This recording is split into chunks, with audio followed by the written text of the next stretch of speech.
हिंद। आइए समझते हैं प्रश्नावली 6.3। इसमें जो है समरूपता जो पढ़ में आप पढ़े हैं उन सभी का एप्लीकेशन इसमें सीखेंगे। कैसे दो त्रिभुज को समरूप करते हैं, या कोई भी दो त्रिभुज दिया हुआ रहेगा उसमें डाटा सब दिया हुआ रहेगा तो चेक करेंगे वो दो त्रिभुज समरूप है तो समरूपता के कौन से कसौटी पर समरूप है, ये सब चेक करने के लिए सीखेंगे और देखेंगे कि आखिर कौन सा पर में लग करके वे त्रिभुज समरूप होते हैं। देखिए कुछ इसी टाइप का क्वेश्चन है आपका प्रश्नावली 6.3 में एनसीईआरटी का है। अब देखिए इसमें जो सवाल लिखा हुआ है 1 नंबर में, जांच करें कि दिए गए त्रिभुज युग्मों में से कौन से युग्म समरूप है या नहीं, तथा समरूपता कसौटी को लिखे एवं इनका संकेत भी लिखे। देखिए पीछे आपको हम समरूपता कसौटी बताए हैं, ए ट्रिपल ए समरूपता पर में, इसके बाद ए उप पर में, इसके बाद एस समरूपता पर में, इसके बाद एस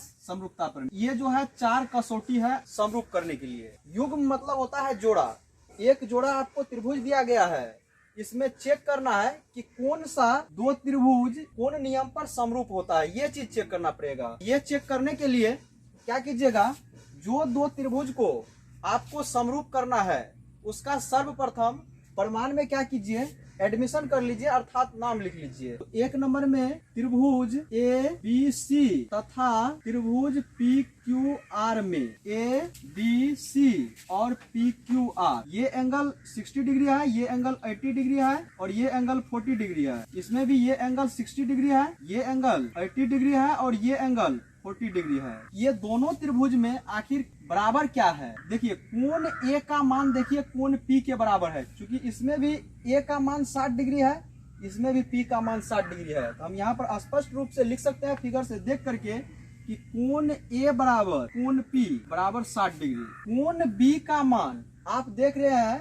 कि कोण क्यू के बराबर है, कोण बी बराबर कोण क्यू बराबर 80। कोण सी का मान कोण आर के बराबर हो जाएगा, क्योंकि कोण सी भी 40 डिग्री है, कोण आर भी 40 डिग्री है। तो इसलिए कोण सी बराबर हो जाएगा कोण आर बराबर 40 डिग्री। प्रश्न से तीनों बार कोण ही बराबर आया। पहला बार कोण आया इसके लिए एंगल ए आएगा, फिर दूसरा बार कोण आया इसके लिए एंगल ए आएगा, फिर तीसरा बार कोण आया इसके लिए एंगल ए आएगा। तीनों बार कोण ही बराबर आ रहा है। तो कोण के लिए आप जानते हैं कि एंगल आता है, अर्थात एंगल एंगल एंगल मतलब ए समरूपता प्रमेय से ये हो जाएगा त्रिभुज ए बी सी समरूप त्रिभुज पी क्यू आर। यही चीज बोल रहा था आपको चेक करने के लिए, ये अगर समरूप है तो कौन से कसौटी पर समरूप है, आप जान गए होंगे। तो चलिए अब हम जांच करेंगे 2 नंबर का प्रॉब्लम किस कसौटी पर समरूप होता है। 2 नंबर के प्रॉब्लम में जो चित्र बना हुआ था वो चित्र यहाँ बना लिए। इसमें आप देख रहे हैं भुजा सब का मान दिया हुआ है, तो इसका मतलब जो है समरूप में आप जानते हैं कि भुजा का अनुपात निकालते हैं। इसीलिए आपको बोले कि ए बी बट्टे क्यू आर निकालिए ताकि भुजा का अनुपात निकले। ए बी बट्टे क्यू आर बराबर हो जाएगा 2/4, कट जाएगा ये 1/2, मतलब ए बी बट्टे क्यू आर बराबर हो गया 1/2 समीकरण 1। इसके बाद क्या कीजिए, बी सी बट्टे पी आर का मान निकालिए। बी सी का मान दिया गया है 2.5 बट्टे पी आर का मान रखिए 5। अब देखिए इसका पॉइंट उड़ाइए, बट्टा के नीचे में आ जाएगा 1 0। 25 से काटिएगा इसको, 25 दूना 50। इस प्रकार से बी सी बट्टा पी आर बराबर 1/2, ये भी हो गया समीकरण 2। अब क्या कीजिए, ए सी बट्टा पी क्यू निकाल लीजिए। ए सी बट्टा पी क्यू निकालिएगा तो ए सी का मान दिया हुआ है 3, यहाँ पर रखिए 3। अब बट्टा पी क्यू का मान दिया हुआ है 6, तो 6 रखिए।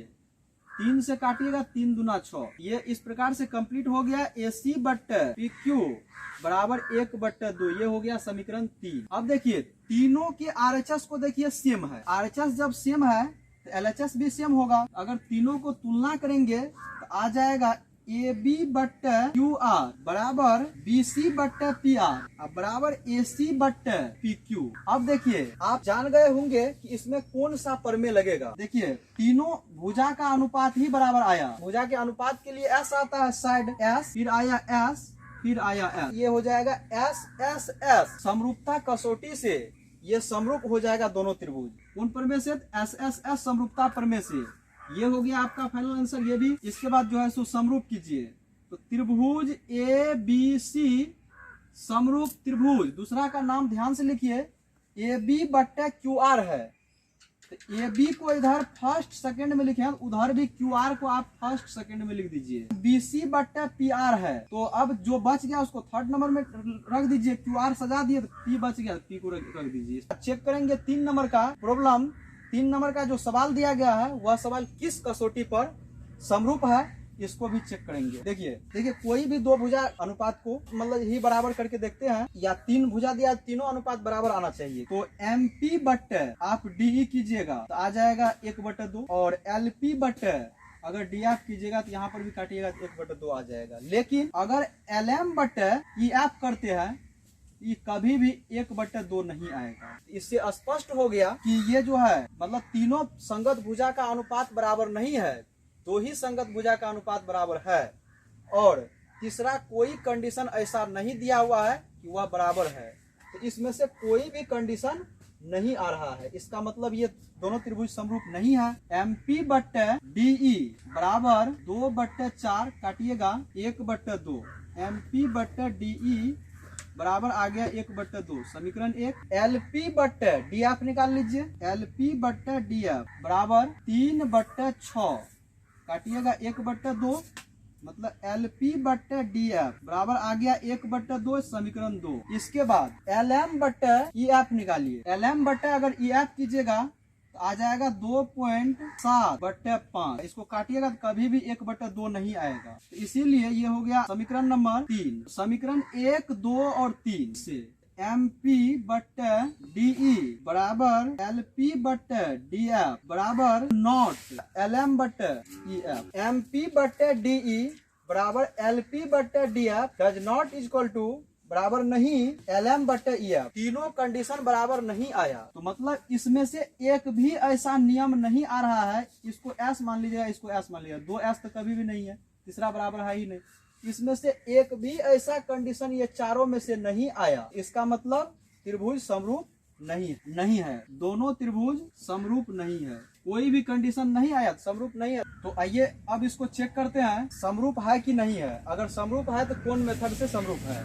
कोई साइड ले लीजिए, एम एन बट्टे मान के चलिए हम पी क्यू ही निकालते हैं। एम एन बट्टे पी क्यू क्या आ जाएगा, मतलब 2.5 बट्टे आ जाएगा 6, इसका पॉइंट उड़ाइएगा, बट्टे के नीचे में आ जाएगा 10, 5 का काटिएगा 5 25, 12 5 60, ये आ गया एम एन बट्टे पी क्यू बराबर 5/12। ये हो गया समीकरण 1।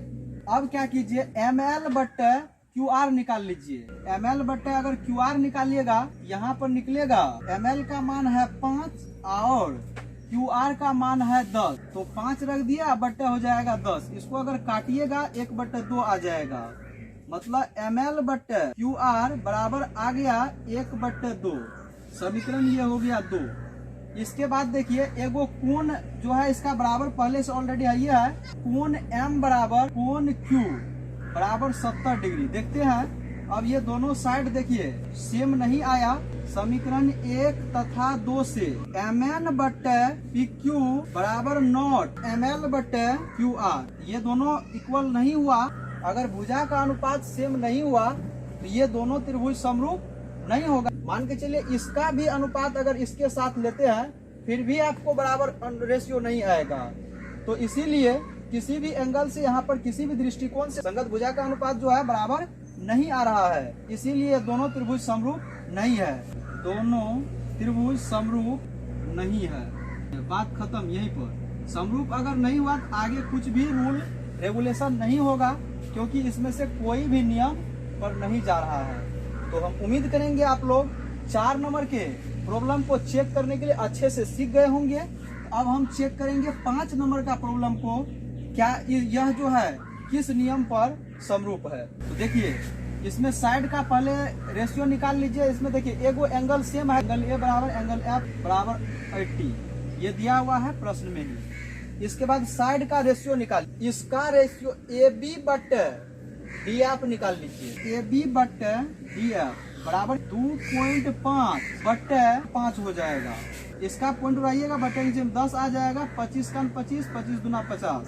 इस प्रकार से आ गया ए बी बट्टे डी एफ बराबर 1/2, ये हो गया समीकरण 1। इसके बाद देखिए बी सी बट्टे ई एफ निकाल लीजिए। बी सी का मान कितना दिया हुआ है 3 और ई एफ का मान दिया हुआ है 6। 3 का 3, 3 दूनी 6, इसीलिए बी सी बट्टे ई एफ बराबर 1/2 हो गया समीकरण 2।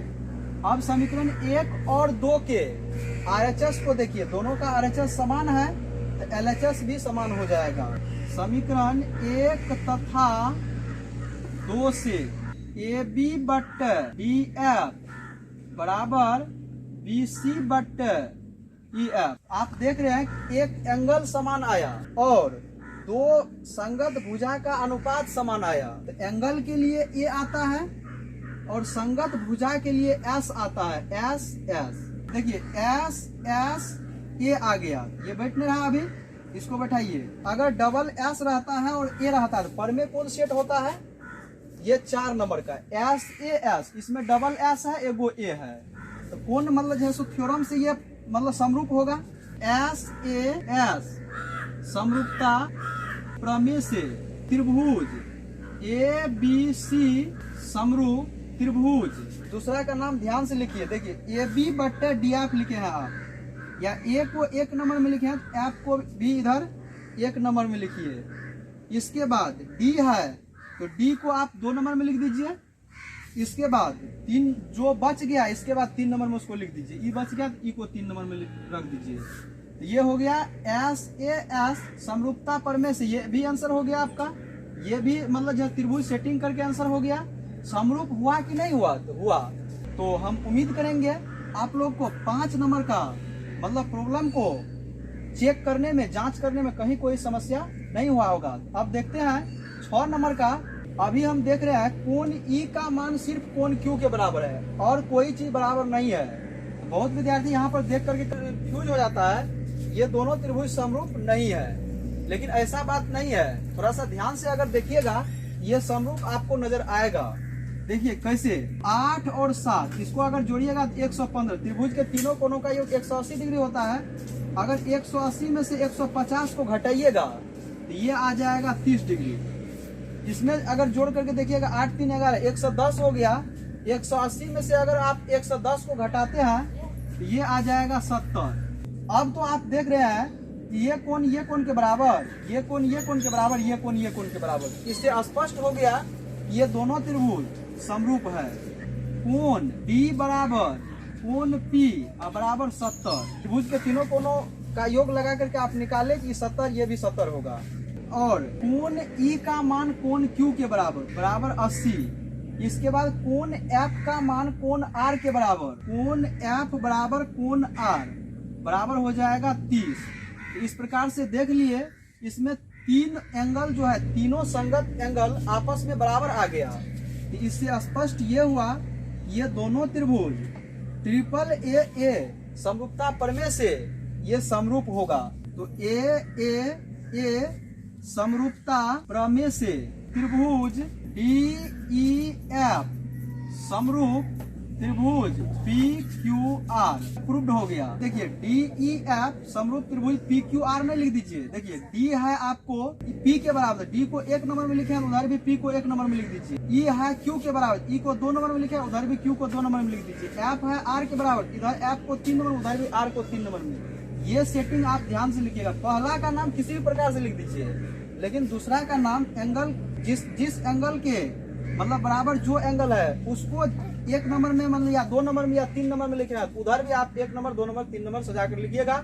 ऐसा करने से संगत भुजा का जब अनुपात छाटिएगा उसमें जो है संगत भुजा का अनुपात में से रिलेटेड अगर आपको क्वेश्चन बनाने के लिए रहेगा तो मतलब जैसे मान बैठा करके आप आराम से क्वेश्चन बनाइएगा, कोई दिक्कत नहीं होगा। इस प्रकार से आपका 6 नंबर भी कंप्लीट हुआ। तो पूरा 1 नंबर का क्वेश्चन पूरा कंप्लीट होता है।